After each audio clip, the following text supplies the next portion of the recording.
and welcome back to Built By with myself, Alex, and today's job is going to be assembling a lining set. So we're going to be preparing it all ready for its installation. So let's crack on with it.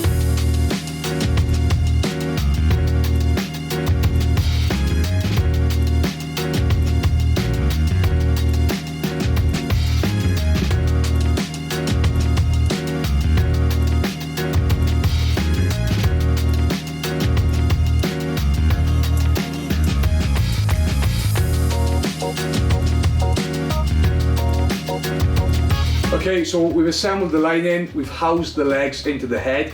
I've selected the size I need for my door, which is a 27-inch door. So imperial size door and lining set. So we've got the 30-inch as well, which will accommodate that size door, and so on. These lining sets come in different sizes with different doors, so just check that alongside the door you're fitting at the time.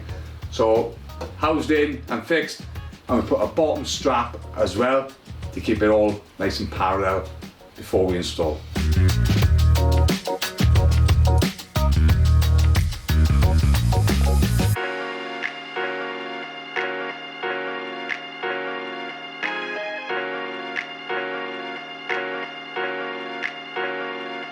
Okay guys, so we've assembled our lining set ready for this installation. Just to recap on one or two things.